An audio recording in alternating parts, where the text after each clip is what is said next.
Olá, uma boa tarde. 2020 começou. Ontem fizeram-se os primeiros brindes e formularam-se os primeiros desejos para os próximos 366 dias.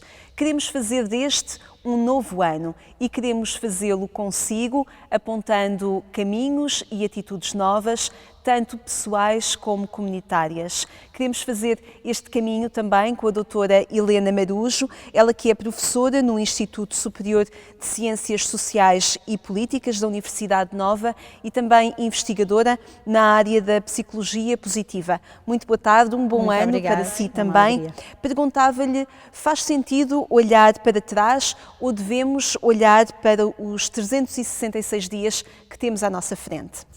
Se calhar um bocadinho das duas coisas, porque aquilo que é imaginar o futuro que temos pela frente tem que ser fundamentado na nossa vivência, na nossa experiência de um ano que passou e das aprendizagens que fizemos nesse ano.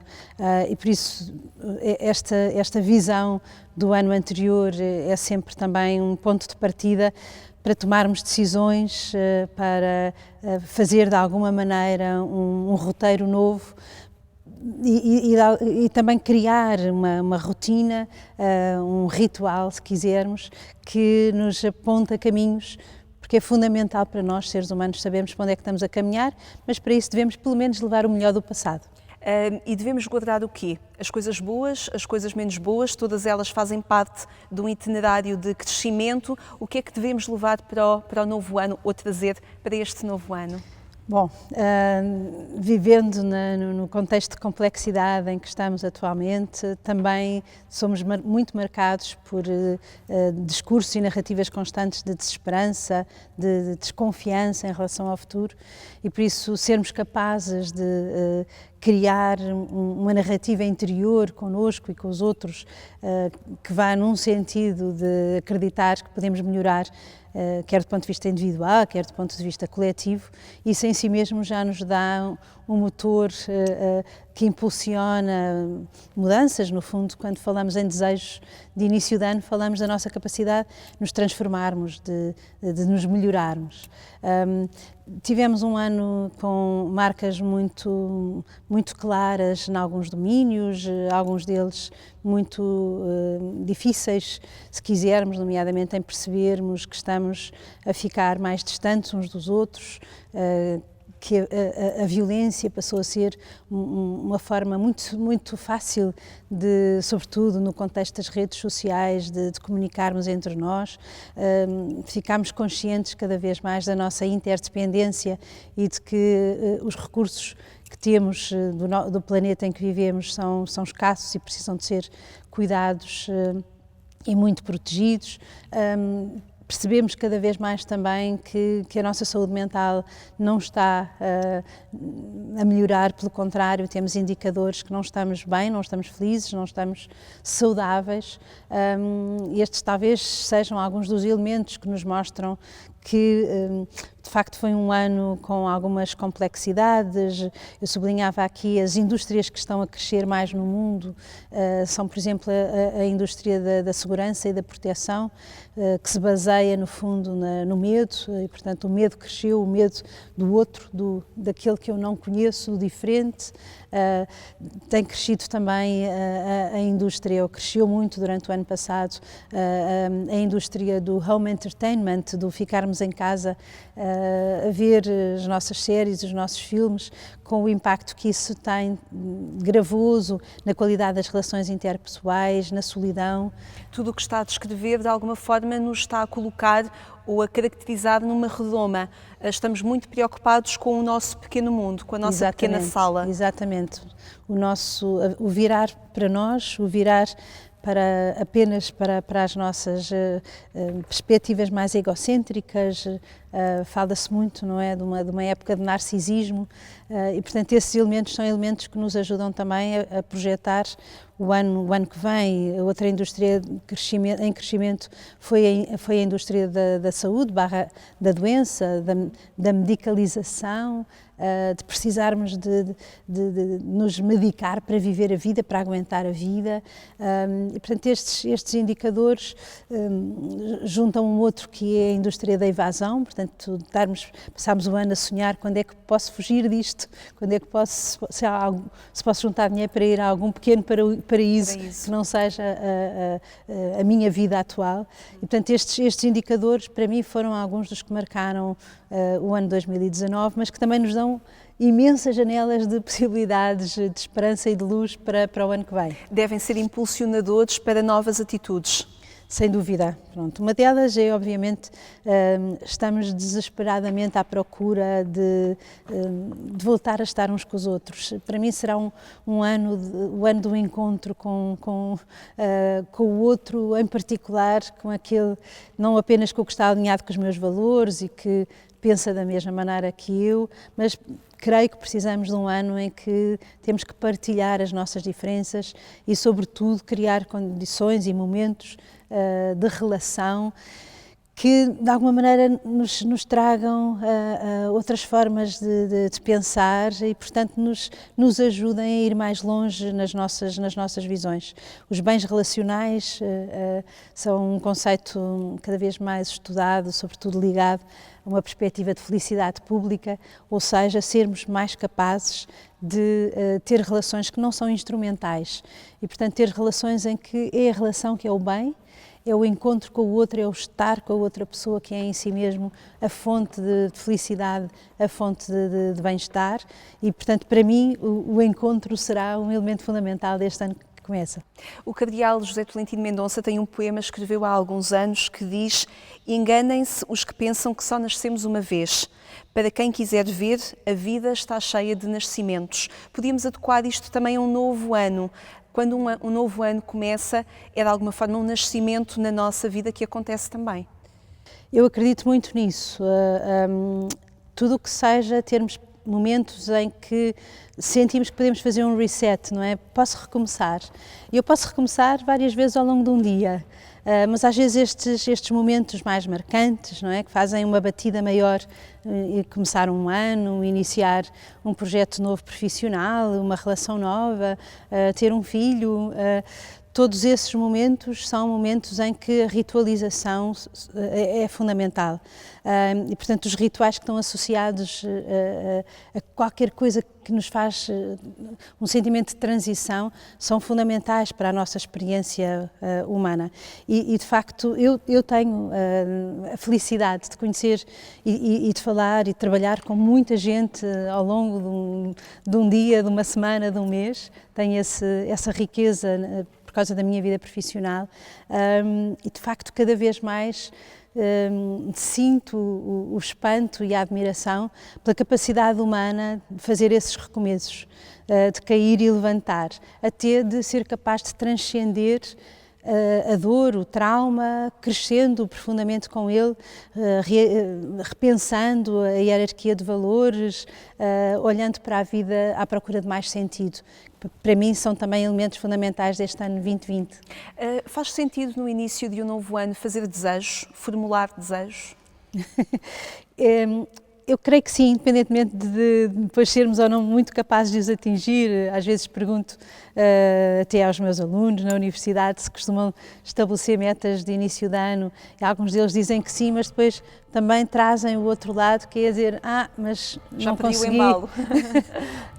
Não faz mal, porque a própria ideia de esperança, do ponto de vista científico, uma das definições de esperança é ser capaz de ter objetivos e metas, é sermos capazes de construir os caminhos para as atingir e acreditarmos que temos competências e capacidades para chegar a essas metas e a esses horizontes.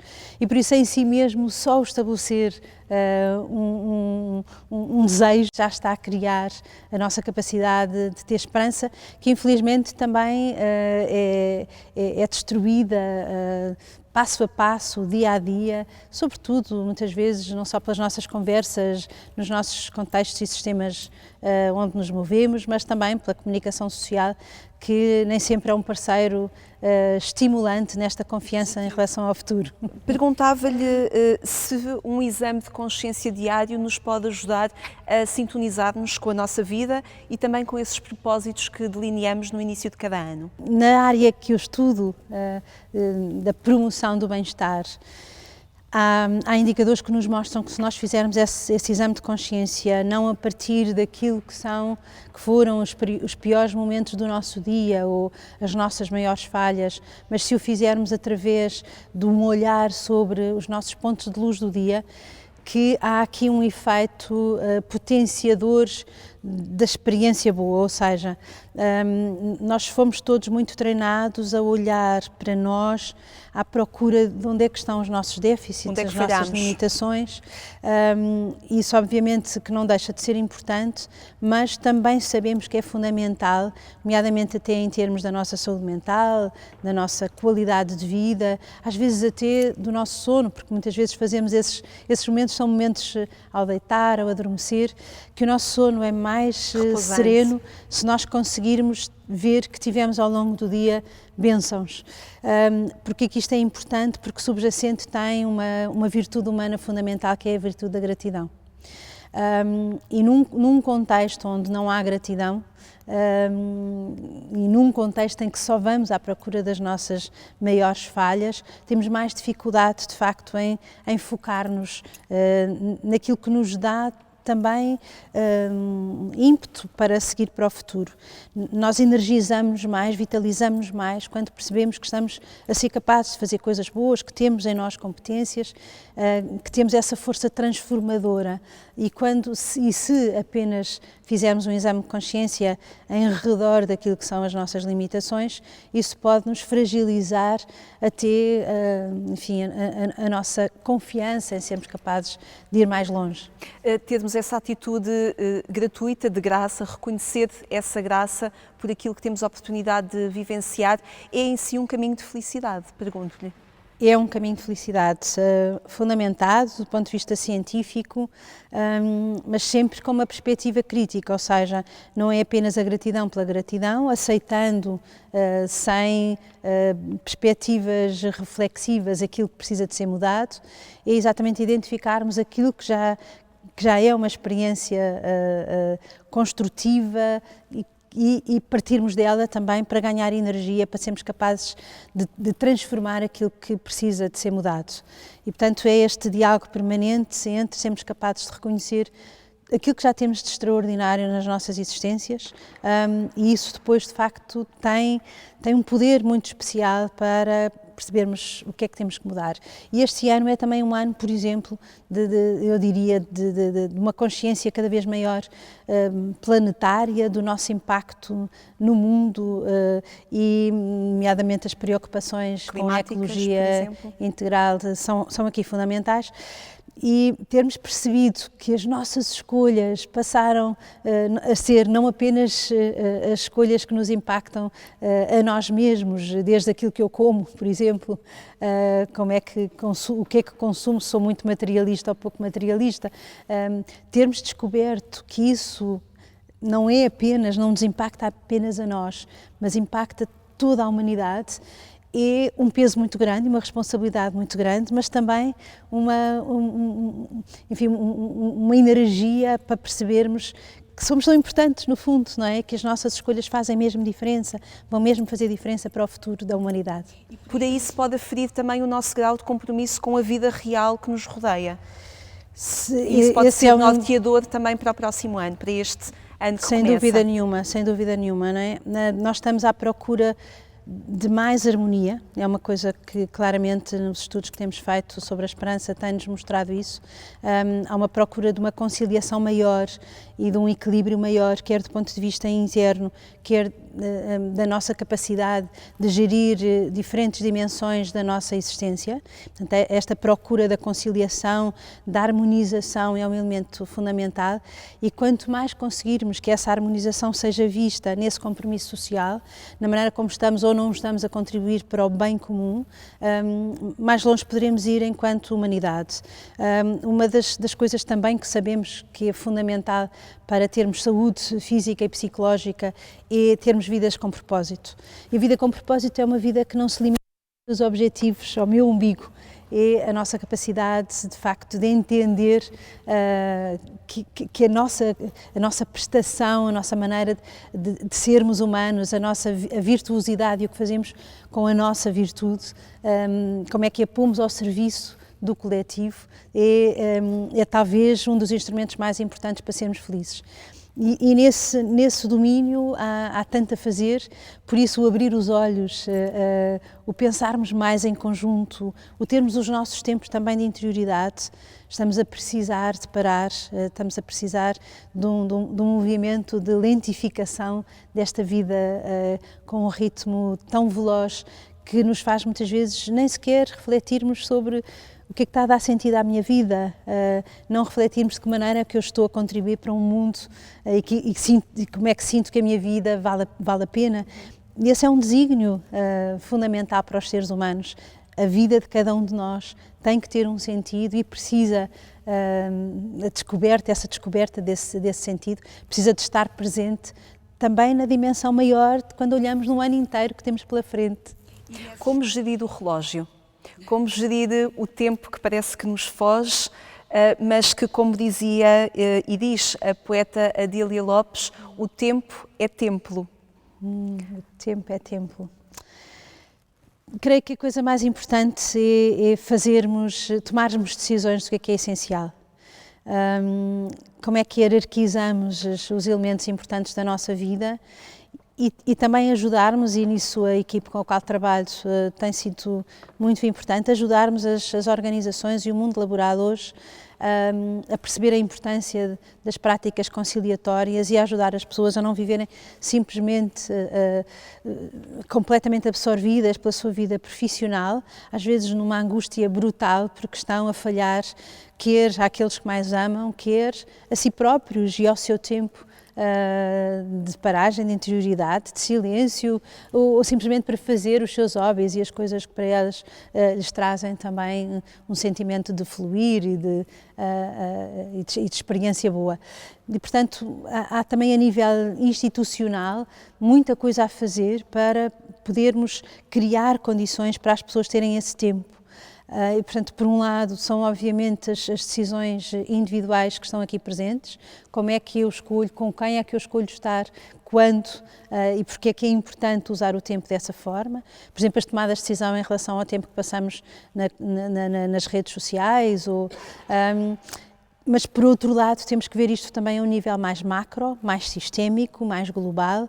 O que é que está a acontecer nas escolas, quanto tempo as crianças têm que estar nas escolas, por exemplo, por causa dos seus pais não terem contextos laborais em que se reconhece que a pessoa tem um direito à sua vida para além do trabalho. Então, estes elementos têm que ser, também tocam questões legislativas, governamentais, tomadas de decisão também, que ajudem a que as pessoas tenham mais vida para além do trabalho. Dicas para melhor podermos viver este ano. Estes verbos que nos impulsionam à ação são sempre bons. Sim, pronto, eu acho mesmo que é um ano de ignição e que estamos a perceber que temos que estar juntos cada vez mais por causas que não sejam apenas individuais, mas que sejam coletivas. Mas temos que o fazer de uma forma pacífica. A Cátedra da Unesco em Educação para a Paz Global Sustentável, que coordeno na Universidade de Lisboa, tem vindo a tentar exatamente ajudar-nos a pensar a múltiplos níveis como é que conseguimos lutar por aquilo que é fundamental lutar, melhorar o que é essencial melhorar, mas sendo capazes de o fazer numa perspectiva harmonizadora e que não crie mais tensões no mundo já por si mesmo tão tenso. E nesse sentido procurar as nossas harmonias e o que é que nos ajuda a serenar-nos em termos das nossas emoções, por exemplo, das nossas inquietações. Se eu tenho uma preocupação, como é que eu a transformo em ação? Preocupação é o que é que eu faço antes de meter as mãos na massa, de agir. E, portanto, tudo o que tem a ver com esta nossa capacidade de perceber o que é que precisa ser transformado, ganhando para isso consciência, para isso tendo momentos de paragem, de reflexão. Silêncio. Que não têm que ser só connosco, muitas vezes são, mas que podem ser também os tais tempos com os outros. Eu creio que é um ano em que temos que criar sinergias, que potenciar mais oportunidades de estarmos em grupo, de ter as tais conversas transformadoras, apreciativas, mobilizadoras, fazendo isto na tal visão que é da abundância, de tudo o que já temos, cada um de nós tem para dar para o mundo, e conseguirmos fazer isto dentro de uma visão mais global, que é não apenas o que é que me faz sentir bem, que é obviamente fundamental, até por razões do sistema imunitário. Quando nós temos mais emoções positivas no nosso dia-a-dia, a nossa saúde física e psicológica é melhor, mas enquadrarmos esta visão das experiências emocionais positivas, de fazermos coisas que nos fazem sentir bem, dentro de um contexto que é um contexto mais lato, que é a relação com o outro, que é a nossa capacidade de nos desenvolvermos enquanto seres humanos e que é a tal visão de uma vida com um propósito maior. Dizem os psicólogos que na vida há dois motores para as decisões, o medo e o amor. Pode ser também o nosso barómetro para 2020? Pode, esperemos com muito mais amor do que medo, e de uma forma que consigamos não estar tão preocupados com o uso desta palavra. A palavra amor continua a ser uma palavra quase que usamos só em alguns contextos. Exatamente, somos tão preocupados em usá-lo, mas não nos preocupa nada usar outras palavras pesadas e carregadas, muitas delas não de confiança, mas de dor. E, portanto, eu penso que é de facto um ano em que temos que trazer estas palavras sem medo, sem pudor, sermos capazes com mais facilidade nas escolas, nos nossos contextos laborais, nas nossas comunidades e vizinhanças, não ter medo de falar do amor como uma experiência que é talvez aquela que com mais facilidade também fará face ao medo. Que o amor possa então ser esse motor que nos leva no novo ano a novas atitudes e a novos caminhos de felicidade e de crescimento. Muito obrigada, doutora Helena, por ter estado na nossa companhia neste programa Eclésia no início do ano. O programa Eclésia regressa mais logo à Antena 1 pelas 22h45. Muito obrigada por ter estado connosco. Até amanhã, se Deus quiser, e um bom ano para si.